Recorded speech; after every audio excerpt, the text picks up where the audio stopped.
So Dwayne Wade's leaving the Miami Heat to go to the Chicago Bulls. In order to clear cap space to sign D-Wade, the Bulls had to trade Mike Dunleavy to the Cleveland Cavaliers. Mike Dunleavy wears number 34. Dwayne Wade is 34 years of age. Mike Dunleavy has been in the NBA for 14 years. 34 minus 14 equals 20. Remember that number. Mike Dunleavy got drafted into the NBA in 2002 as the number 3 pick, same uniform number as Dwayne Wade, by the Golden State Warriors. On the Golden State Warriors, their MVP is a guy by the name of Steph Curry. Steph Curry wears number 30. 30 minus that number 20 equals the number 10. When Dwayne Wade orchestrated the Big Three to come to Miami with LeBron James and Chris Bosh, they each signed a contract for $15 million. 10 plus 15 equals 25. 25 is the result of multiplying 5 times 5, which is something you learn when you do your multiplication tables. That's something that you learn in elementary school.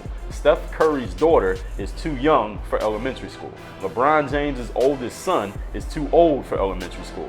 This whole thing is rigged by the NBA and the Illuminati together, and I'm going to explain to you the elementary of why Dwayne Wade is going to the Chicago Bulls. Let's do it. DreAllDay.com. What's going on, everybody? Dre Baldwin, DreAllDay.com. I don't believe a word of any of that stuff that I just said, but I think that'd be interesting for all y'all. Y'all can let me know. But the main story here, the reason this video is existing, is Dwayne Wade is leaving the Miami Heat, something that none of us saw coming. 13 years in the league, all with the Heat. One of only, I think they said, 6 active players who've been with the team for 13 years or more, and he is leaving the Heat to sign with the Chicago Bulls. And the funny thing is, with Dwayne Wade and free agency, when free agency came about this summer, or when it was coming up, and you know how the fans, the observers, and the reporters all talk about who are the big free agents of the summer, Dwayne Wade, definitely a superstar guy who can get you 20 points, 5 rebounds, 5 assists every night. People weren't even mentioning Dwayne Wade because, for the most part, we pretty much assumed he was going to re-sign with the Heat somehow, some way. Same way we assume that Kobe's going to re-sign with the Lakers, or Tim Duncan is going to re-sign with the Spurs. We just don't see that guy leaving that team. But alas, Dwayne Wade is leaving after he flirted with the Denver Nuggets, the Milwaukee Bucks, the New York Knicks. Those names are being floated around. Some people were hoping that maybe he go sign with the Cavs, but that was never a serious discussion as far as I noticed. And now he's going to the Chicago Bulls on a 2-year contract for, I think, about $47 million. Now, the whole word was that the Miami Heat, for whatever reason, didn't want to offer Dwayne Wade the money that he wanted to get. What I heard from Mark Stein of ESPN was that, what I read on Twitter, was that the Heat eventually came and offered him the exact same deal. But Dwayne Wade, I think at that point, he was just kind of pissed off at the Miami Heat front office and decided, you know what, fuck y'all, I'm going to sign with the Chicago Bulls. So let's go back in the story to talk about Dwayne Wade in Miami and how this actually came about and what may have led to it. Because I've read a couple stories by some writers from Miami. Dan Le Batard, there's another guy, I forget his name, he writes down in Miami, and of course the NBA guys. But we know that when the Big Three was formed, Dwayne Wade, he opted out of his contract. Bosh opted out. LeBron opted out of their contracts. The player options to opt out in 2010, and they were all trying to figure out how they could play together. They eventually all came together in Miami, and each one of those guys took a pay cut from what they could have got for a max contract. At the time, what would have been a max contract, all three of them took a little bit less, and Dwayne Wade took a couple $100,000 less than Bosh and LeBron. So Bosh and LeBron had the same amount, and Dwayne Wade had pretty close to the same amount, but it was a little bit less, just to make it all work under the salary cap. So that's how the Big Three came together. So D-Wade took a small pay cut there, but I don't even think he was counting that pay cut because it was not that much money, number one. And number two, he orchestrated, he chose to get that pay cut just so they can make it all work salary-wise for the team. So I don't think that was anything he was holding against the Heat. But what I do think he was holding against the Heat was a couple years later when LeBron James's contract was up and no one knew if LeBron was going to re-sign with Miami. This is after they lost to the Spurs in the 2014 NBA Finals. Dwayne Wade opted out of his deal where he had 2 years and $42 million left on his contract. He opted out of $42 million and re-signed the deal with the Heat for, I think, $10 million less, like $32 million. That way it would be enough room under the cap for the Heat to re-sign LeBron to whatever LeBron wanted if LeBron decided to come back. So it appears to me that Dwayne Wade didn't even know if LeBron was going to come back or not at that point. And of course, LeBron ended up going back to Cleveland. So the Heat basically got a $10 million discount on Dwayne Wade. And Dwayne Wade's stance, again, this is just how I see it. I don't know Dwayne Wade. I wasn't inside any of the negotiating conversations, but this is the way I see it. Is Dwayne Wade saying, listen, I've been with this team for 13 years. I brought this team a championship in 06. I brought LeBron and Bosh here. We won 2 more championships in, 2012 and 2013. I am the franchise player. I'm the face of the Miami Heat franchise. We can all agree that Dwayne Wade is the face of the Miami Heat franchise. He's the greatest player in franchise history.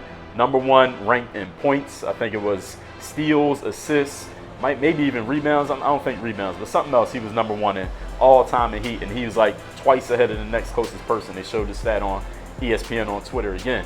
And he's thinking, look, I took a pay cut so we could possibly get LeBron back. He didn't come back, cool. Then he took, I think he had a 1-year deal last year where he took a little bit more of a pay cut. So he was just looking to be made whole. Like, listen, I took pay cuts a couple times with you guys, and this is him talking to the Heat front office, Mickey Arison, the owner, and Pat Riley, the team president, GM, whatever Pat Riley is. Now y'all need to pay me back. We need to have a wink-wink situation here where y'all pay me back. Yes, I'm not a full max level player anymore. I think the Heat are probably thinking the same thing that many objective fans are looking at. That Dwayne Wade's had bulky knees. He hasn't been 100% healthy for how many years, except last season. He finally was healthy for a whole season. So the Heat may be thinking, all right, you're 34 years old. You're an athletic wing shooting guard. The stats don't say, the numbers don't say that a person of your position and the type of player you are age very well. So we want to pay you what we think you're worth on the market. And of course, that makes sense. Business-wise, that definitely makes sense. If I'm just a businessman and there's no emotion, no feelings, no relationships involved, then listen, I'm offering Dwayne Wade $10, $12 million a season for the next couple of years if he wants to keep playing. I'll give Dwayne Wade is worth that. He's an all-star. We could even take it up. We could even take it up to 13, 14, 15 with the way that the salaries have bumped up this summer, even 13, 14, 15, 16 maybe, $1 million for an all-star like Dwayne Wade. I get it. But Dwayne Wade is saying, look, I've been taking pay cuts for you guys. I'm the face of the franchise. I done brought us all these championships, all these things he's done over the last 13 years of his career. I think that Dwayne Wade wanted to get paid back. He wanted to get paid back for what he had done. The same way the Los Angeles Lakers 2 years ago gave Kobe Bryant a contract 2 years for $48 million. And at the time, everybody was saying, what? How are you giving Kobe 2-year contract for $48 million? He just came off, I think he was just coming off the Achilles injury. No one knew what type of player he was going to be. He had already lost a whole bunch of his ability. He was still taking as many shots. He was less efficient. He wasn't the superstar he had been before. He couldn't carry that team to the playoffs like he had done in times past. Why would you give Kobe Bryant all that money? And some people who said that objectively, other people subjectively said, listen, Kobe Bryant is the face of the Lakers. Yes, there have been other greats for the Lakers, but right now, Kobe Bryant's the face of the Lakers. After Shaq left, Kobe stuck around. Kobe brought 2 more titles to LA. He was the best player on those 2 teams that won titles for LA. And they just want to send him off the right way. You don't want Kobe Bryant to leave the franchise. You want other players out there who are looking and noticing this. This is a dude who's been with the team since 1996 when he got drafted. It's been damn near 20 years. Send that man off the right way. Give him the most money you can give him, whatever that amount was at the time. Maybe it was that $48 million. A lot of critics were saying, why would you give Kobe that much money? It's going to cripple the Lakers' salary cap. They won't be able to do anything financially to sign any other players. But it wasn't really about that to the Lakers. At least I don't think. Again, the Lakers didn't tell me this. This is the way that I see it. It wasn't really about that. It was about, let's take care of the guy who's taking care of us. Let's give him that golden parachute, as they say. So as he descends to the earth, we're giving him a nice way to go off by getting his $48 million, and we're showing all the other players in the league, the other superstars who might come sign with us later in the future. Look what we do to our guys. Guys who take care of us, this is what we do. We take care of those guys and get them the contract, even though on paper, Kobe Bryant was not worth $24 million a season at that point in Kobe Bryant's career. Dwayne Wade was looking for the exact same thing from the Miami Heat, and Pat Riley, who is, I don't think Pat Riley is as a sentimental a guy as the people who run the Los Angeles Lakers. Pat Riley wasn't going for it. Pat Riley and Mickey Arison, I think more Pat Riley than Mickey Arison is thinking, listen, we're going to pay you market value. This is what we're offering you. This is what we think you're worth. This is what we're going to give you. And the same way Pat Riley had some thinly veiled comments that many people think was a shot at LeBron after LeBron left Miami in 2014 he left, and in 15 they lost in the finals to the Warriors. He said at his press conference You know, people have to, after the Heat had lost in the finals, he said, people got to stick around. You don't go run out the door the first chance you get when things get tough. They think he was kind of aiming at LeBron. This is before LeBron even decided what he was going to do. And then, because Pat Riley did this long press conference after they lost the finals that year. You don't remember, you can look it up on YouTube, it's there. And then, after LeBron actually signed with the Cavs, Pat Riley said, well, now we're moving forward with no smiling faces with hidden agendas, and people think he was talking about LeBron James. And then when LeBron won the title this summer, the story came out that LeBron was really motivated by somebody saying something that he didn't like to him when he left Miami. And the word is, again, I wasn't in the room, the word is, Pat Riley said to LeBron, when he told them he was going to sign with the Cavs, he said, you are making the worst mistake of your career going back to the Cleveland Cavaliers. Pat Riley said that to LeBron, and I guess now that LeBron just won the championship, that's a big F you to Pat Riley now that he went and did that. But Pat Riley is a guy I see as more, he's less compassionate than the average human being. He does not, I don't think he works on sentiment. I think Pat Riley is a straight up businessman. And his mindset dealing with Dwayne Wade is, this is business, Dwayne. This is what you're worth. We need space in our cap for this, that, and the third. And another thing I forgot to point out. When Chris Bosh was a free agent, same year that LeBron was a free agent, if you remember, Chris Bosh was a free agent that year. And Chris Bosh was pretty close to signing with the Houston Rockets. The Rockets were going to offer him, I forget how much they were going to offer him, maybe $100 million, something like that. Might have been a max contract. They were going to offer Chris Bosh. The Miami Heat went and offered him 118 or 123, whatever Chris Bosh's contract is now. They gave Chris Bosh that amount, and Dwayne Wade was getting this small amount right here. You just gave Bosh the max. You already took money away so you could give money to LeBron James, and you're going to give Bosh the max, but you're not going to give me my money now. And the Miami Heat went out and signed Hassan Whiteside to a $98 million contract for 4 years. They basically gave Hassan Whiteside damn near $25 million a year. And they don't want to pay Dwayne Wade. Now, here's my thing with that. I was in a barbershop a couple weeks ago. Yes, I do go to the barbershop. I was in a barbershop a couple weeks ago, and the two of the barbers was debating about, one guy was like, Dwayne Wade's more valuable than Whiteside, and the other barber was saying Whiteside is more valuable than Dwayne Wade. And they asked me, like, yo, do you think Wade's more important to the Heat than Whiteside? I said, yeah, he is. I didn't elaborate. I didn't get into the conversation because I didn't really know the guys like that. But I was just listening to them talk. But one guy was, of course, he was saying Whiteside is younger. Whiteside is the center. He's more athletic. You know, he's going to be around longer. He's more important than signing Dwayne Wade. Dwayne Wade's older. He's had knee injuries. We don't know how much longer he's going to be around. I mean, how effective can he be? Listen, I get it. But if I'm Dwayne Wade, I'm looking at Whiteside, who's had how many good seasons in the NBA? One good season in the NBA, and he's still not that consistent that you even know what you're going to get. What's Hassan Whiteside's stats going to be next year? Nobody even knows, because you don't know exactly what you're going to get from that guy. And Whiteside is also a guy who plays his best, I think. We don't know yet, but I think he'll play his best when he's around some veterans who are going to at least make sure he doesn't, step out of line or do anything he ain't supposed to do that will hurt his chances of being a good player and hurt his chances on the team, period. So Whiteside, even though I think if he had been playing, they would have beat the Raptors in the second round of the playoffs, but who knows? Giving Whiteside $25 million, but then you tell Dwayne Wade, we don't want to give you $25 million, we're going to offer you a 2-year deal for $40 million. Like, how are you going to do that? That's just a straight up slap in the face. I think that's just a slap in the face to a player who's been the man for 13 years and won 3 rings with you, brought the best player in the world to your team, bought another guy who you end up giving a max contract to your team, but you don't want to give me my money, but you're going to give this guy who had one good season, a $25 million a year deal before you sign me, before you take care of me. I can see how Dwayne Wade could take that really personally. I would take that personally. I think you would take it personally. You gave 13 years to a company and they just going to go sign the new shiny new guy and just act like you're not even there and not even give you what you want. When they gave Whiteside everything he wanted, even after Whiteside came out and said, free agency is not about loyalty, it's about finding the best decision for myself. He said that before he even started talking to other teams, and then they give him $98 million. So maybe Dwayne Wade shouldn't even consider loyalty. Maybe he should have said something like Whiteside. Maybe the Heat would have gave him his money. So I can see overall why Dwayne Wade would take that as just a straight up slap in the face. And then Tyler Johnson went and got a $50 million offer sheet with Brooklyn.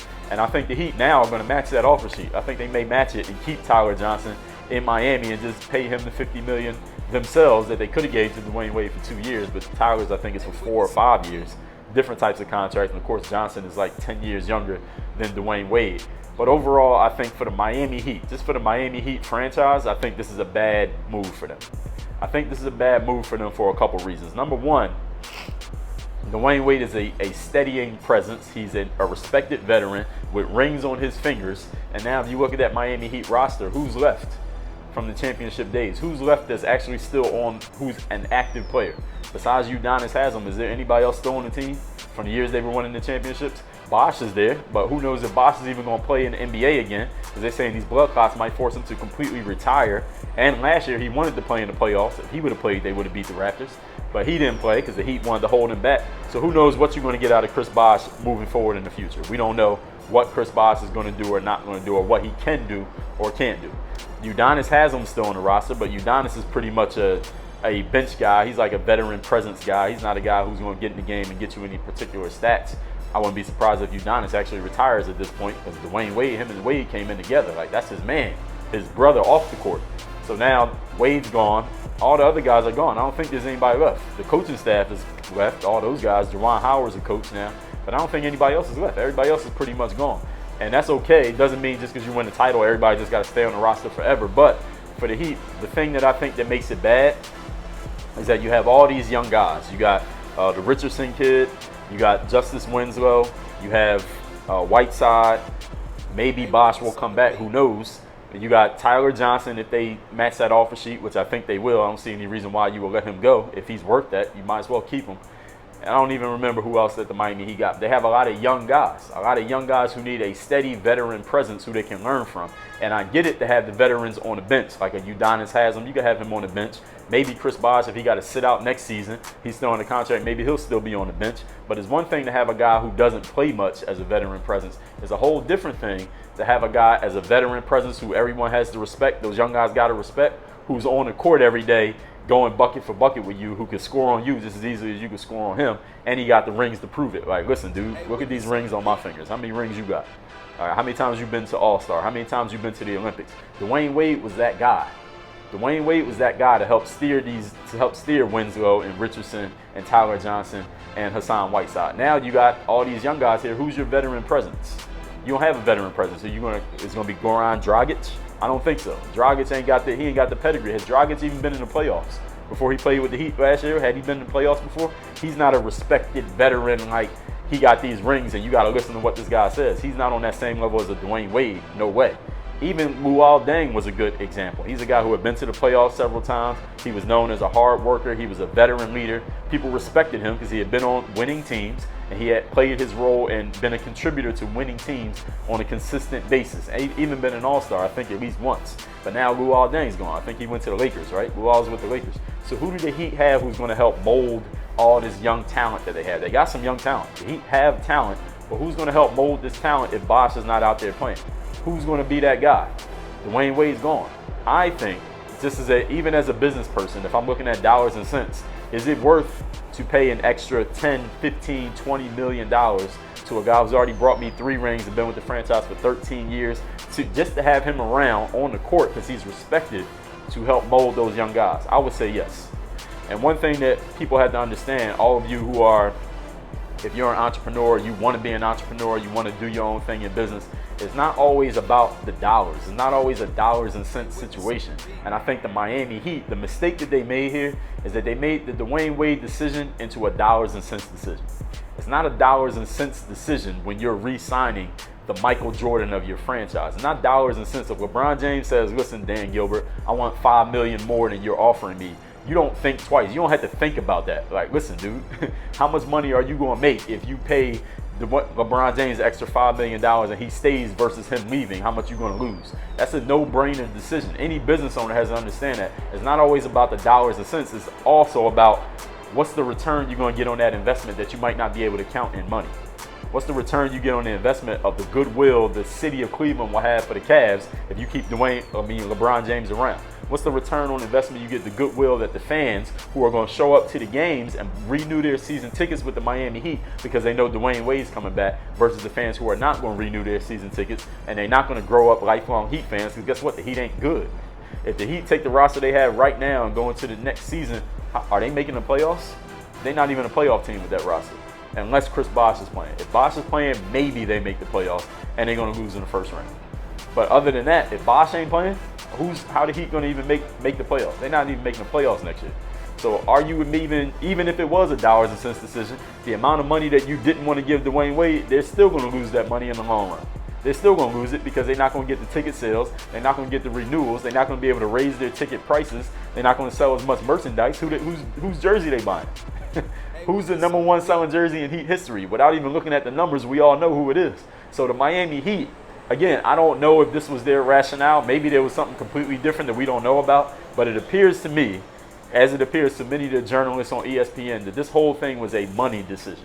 We don't want to pay you this much money because we feel like you're only worth this much, so we're not going to pay you this much. But you got to understand what they lose by losing Dwayne Wade. They're going to lose that money anyway. They're probably going to lose more of it, and they're going to lose goodwill. I think in the long run, next time the Miami Heat, especially when Pat Riley's coming to the meeting, trying to recruit a big-name free agent, you know what that big-name free agent is going to do? And this is something that I was talking about actually in my people skills course. You don't know about my people skills course, is at dreallday.com/people. Is that the person who is coming to that meeting, let's say who's the superstar free agent, let's say Russell Westbrook, all right? He's a free agent next year. Russell Westbrook becomes a free agent. He's meeting with all these teams. He decides to meet with the Miami Heat. The only reason I think that he have a slither of hope in free agency in the future is because it's Miami. I mean, who doesn't want to live in Miami? So Russell Westbrook comes to meet with the Miami Heat, right? He goes and sits down. Mickey Arison, the Heat's owner, Pat Riley's there, Eric Spoelstra's there, maybe one of the Heat star players is there. And Pat Riley throws his championship rings on the table like they say he does to show off. You know, Pat Riley just has that air of confidence, what some people could say is arrogance. And he's talking to Russell Westbrook. You need to come sign here, and he's giving all his reasons. This is the thing that people have to understand. Russell Westbrook doesn't really have a relationship with Pat Riley. He never talked to Pat Riley, never had a reason to have a conversation with Pat Riley because Pat Riley works for the Heat and Russell works for the Thunder. So what Russell Westbrook is going to do after he hears what Pat Riley and Arison and Spoelstra had to say, you know who he's going to go talk to? You know who he will talk to? The people who he has a little bit of a relationship with. He's been to the All-Star game with Dwayne Wade and LeBron James. He played on Team USA with, I don't know if Wade was on the team when Westbrook was. I don't think he was, but LeBron James probably was on the team at the same time. But he has more of a relationship with those guys. He's been around Kevin Durant. He's been around Wade. He's been around LeBron. He has much more of a relationship with them, the players, the superstar players on that max contract level like he is than he does with Pat Riley. We can agree to that, right? So if Russell Westbrook needs to make a decision about the Miami Heat, he's not going to make that decision, and this could be any superstar free agent at any time as long as Riley's running things in Miami. He's not going to make his decision based on what Pat Riley says because he don't know Pat Riley. He's going to make it based more on the guys he has a relationship with, what they say. So when Russell Westbrook or any max-level superstar decides maybe I might sign with the Heat after they meet with Pat Riley, they're going to call LeBron. Like, yo, you played for Pat Riley for 4 years. What is he like? What do you think LeBron's going to say about Pat Riley after the comments Pat Riley made about him and to him? What do you think LeBron's going to tell a superstar about Pat Riley? What do you think if you called Dwayne Wade, hey D-Wade, you played for Miami for 13 years. They drafted you. They got Shaq on the team. You had the big three. Y'all were the biggest thing in all of sports for several years. You won 3 championships there, but you ended up leaving and go to Chicago. What do you think about Pat Riley? What do you think about me signing with the Miami Heat? Should I sign with that team? Are they loyal? Do they take care of their superstars? How do they do you when you get older and you think you should be getting more money to finish out your career? How do they take care of that, D-Wade? What you got to say about that? Who else they going to ask? I mean, who else is the face of the Miami Heat? There's only 2 guys you can ask about the Miami Heat, LeBron James and Dwayne Wade. Nobody else was really a superstar guy. Maybe you could say a Tim Hardaway or Alonzo Mourning, but neither one of them were superstars, and neither one of them won championships.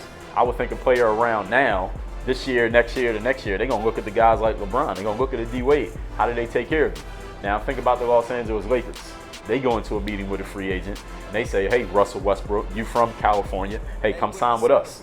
And what are they going to do? What's Russell Westbrook going to do? He's going to call up who played for the Lakers who was a superstar. It's only one person. They're going to call up Kobe. Hey, Kobe, how do the Lakers take care of you?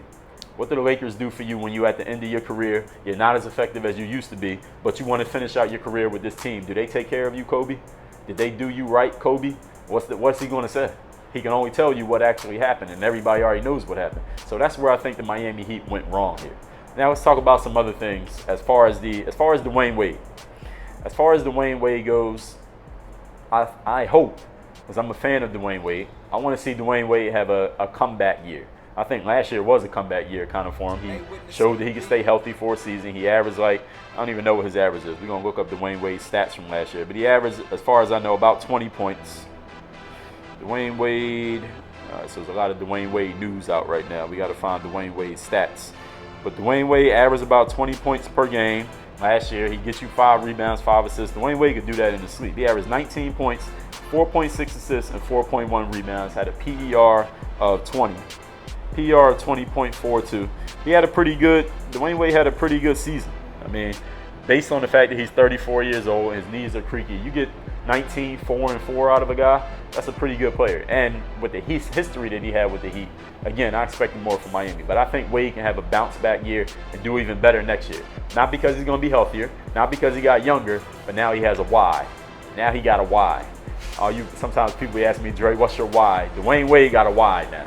Now he got to prove to the Miami Heat, like, y'all not going to pay me after all I did for y'all, and I got to leave here and go sign with somebody else? Y'all thought I was bluffing? Okay, watch this. I think Dwayne Wade has something to prove this year. I know Dwayne Wade has something to prove here. So hopefully he calls up that man Tim Grover in Chicago and works with Tim Grover like he did before the 2008-2009 season, the year where he averaged 30 and was damn near the MVP and was like the best player on the USA Olympic team in 2008. I hope he works out with Tim Grover like he did that summer so he can prove to everybody and to himself that he's worth $25 million a year. As far as the Cleveland Cavaliers, not as big of a move, of course, since Dwayne Wade is the big story, but they picked up Mike Dunleavy. Mike Dunleavy can play. And Mike Dunleavy is a hell of a role player to pick up on your team. He plays hard. He's a smart player. He knows how to play defense positionally. He knows how to be in the right place. And Mike Dunleavy can shoot. And having shooters in the NBA that we have today is very important, especially on a team where you got a creator like a LeBron and a guy like Kyrie Irving. You need shooters. And Mike Dunleavy's that guy. And Mike Dunleavy's like 6'9", 6'10", maybe 6'11". He can play the 4 in a pinch. So that gives the Cavs a lot of different options. And Richard Jefferson announced that he's coming back. Well, he had said he was going to retire after they won the finals, but then he said he wanted to come back a couple weeks later. And now he actually re-signed with the Cavs, which I think everyone expected. But there was something that I seen on Instagram. Who knows how much value, how valid this is at all. This might be complete bullshit. So if it is, y'all don't even have to address it. But someone said that the Cavs was trying to get Boogie Cousins from the Sacramento Kings on the Cavs. If that happens, they would trade like Kevin Love to get Boogie Cousins. If that happens, if the Cavs get Boogie Cousins, wow. The NBA Finals next year, if the Cavs make it, and if the Warriors make it, that'd be a hell of a show to see that right there. If Boogie Cousins goes to the Cavs, it's still gonna be a hell of a show because I ain't even gonna talk about what I think gonna happen next season. It's too early. But as far as, I think that's it. I think that's all I got to say about the Dwayne Wade situation. Again, disappointing that Dwayne Wade is leaving Miami. I think he's disappointed. I think the Miami Heat franchise is disappointed, but they are definitely to blame for this. They fucked up. They should have paid that man his money. He's the face of the franchise, but now what do you have? Who's the franchise now? And right now, if you live in Miami, what are you going to a Heat game? Who you going there to watch? If I went to a Heat game, I was going because I knew Dwayne Wade was playing. I'm not going to a Heat game and sitting in the seat and have my knees hurting after sitting there for 3 hours and overpay for food to watch Whiteside and Tyler Johnson and Richardson and who's the other guy? Winslow. Listen, I'm not paying money to watch that. And I'm not spending 3 hours of my time to go see it. I'm just not. That's just me, though. But you tell me, what do you think? Do you think the Miami Heat made the right move? What do you think about their loyalty to their guys? Do you think this will affect them in the future for free agency because of the way they treated their superstar based on, if you compare it to what the Lakers did with their superstar, is the exact same situation. Guy not as effective as he used to be, but been the face of your team and brought you championships. How are you going to treat him? You see what the Heat did, and we also see what the Lakers did. What do you think about that? What do you think about that business-wise, dollars and cents-wise? Are you counting dollars and cents with your superstars, or are you going to do them right just because you know it buys you goodwill overall in the future, just the karma of what happens to your franchise? Are you going to buy goodwill with your superstar guys as they age, or are you going to just play it by the numbers? You tell me what you think. Leave it in the comments. Work on your game. DreAllDay.com. Ever wonder what it would be like if you could be more confident on a more consistent basis? What about if you could just brush off the negativity of other people more easily so they didn't stumble you and slow you down? What if you could be more of a leader so that people fell under your influence and followed your direction and your communication?